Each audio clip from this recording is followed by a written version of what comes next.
అలాగే ఈ రోజున గోదావరిని కూడా మిగతా కృష్ణా నీళ్ళు ఇలాంటి ప్రతి చోట్ల పరిశ్రమల తాలూకు కాలుష్యాన్ని వదిలేసి ఏమాత్రం ఎన్విరాన్మెంటల్ నామ్స్ పాటించకుండా వదిలేసి కేవలం లాభాలే లక్ష్యంగా పెట్టుకున్న యజమాని ఉన్నప్పుడు దాన్ని ఖచ్చితంగా ప్రజలకి ఇబ్బంది కలుగుతున్నప్పుడు దాన్ని ప్రజలు ఎదుర్కొంటారు.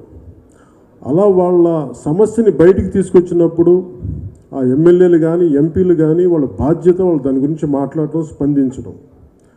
అలా కాకుండా గత 30 రోజులుగా 144 సెక్షన్ ఏంటో నాకు అర్థం కాలేదు. చాలా చిన్న ఊర్లు అయ్యి, ఒక్కొక్క ఊళ్ళో 1000 మంది, 2000 గడపలు, 3000 గడపలు ఉండే ఊర్లు అయ్యి, అక్కడ 144 సెక్షన్ పెట్టడం అంత దుర్మార్గం, అంత దారుణాలు ఏం చేశారో నాకు అర్థం కాల.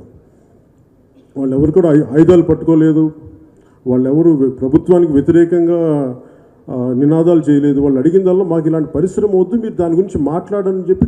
ఇది ఏదో ఒక నీజోక్ రియాక్షన్ తోటి 10 రోజులు 15 రోజుల క్రితం అయితే, నెల రోజుల క్రితం అయితే నేను కూడా ఆలోచించాను. కాకపోతే ఇది గత 2.5 సంవత్సరాలుగా జరుగుతూ ఇది అంతకంత పెరుగుతూ ఉంది. మొన్న ఈ మధ్యన సిపిఎం నాయకులు వెళ్ళినప్పుడు కూడా, మధు గారు లాంటి నాయకులు వెళ్ళినప్పుడు కూడా వాళ్ళకి జరగటం, అది వాళ్ళ మీద నిర్బంధించడం నాకు ఎందుకో సరైనది కాదనిపించింది. ఎందుకంటే వాళ్ళు ప్రజల్లో ఒక సమస్య ఉన్నప్పుడు ఏ పొలిటికల్ పార్టీ కావచ్చు, ఏదైనా కావచ్చు, కానీ వాళ్ళు చెప్పుకునే అవకాశం ఇవ్వండి. వాళ్ళు ఎందుకు మీరు ఇబ్బంది పెట్టి అరెస్ట్ చేస్తారు?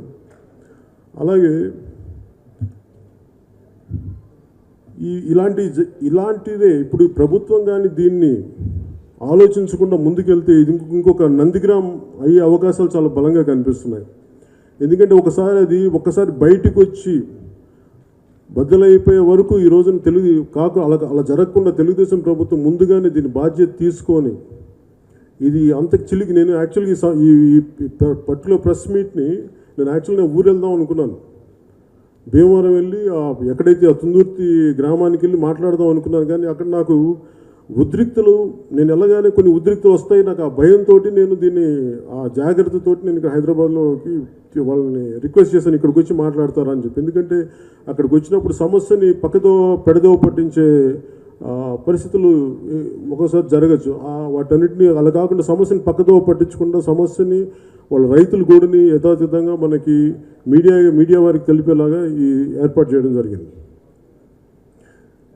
మన దేశంలో మనకు ముఖ్యంగా మన పారిశ్రామిక ప్రగతికి ఎవరు కూడా అడ్డం కాదు. నాకు కూడా పారిశ్రామిక ప్రగతి నాకు అత్యంత పెద్దపీట వేస్తాను. కాకపోతే మన సంపద అంతా కొన్ని కులాల మధ్యలో ఉండిపోద్ది. ఆ జాగ్రత్తలు చాలా తీసుకోవాలి. ఇప్పుడు ఒక ఉదాహరణకి మత్స్యకారులు దెబ్బతింటే, ఇప్పుడు మనకి ఇలాంటి సమస్య ఆక్వా ఫుడ్ ప్రాసెసింగ్ యూనిట్ ఆస్ట్రేలియాలో ఒకసారి జరిగినప్పుడు అక్కడ అందరూ తెల్లవాళ్ళు,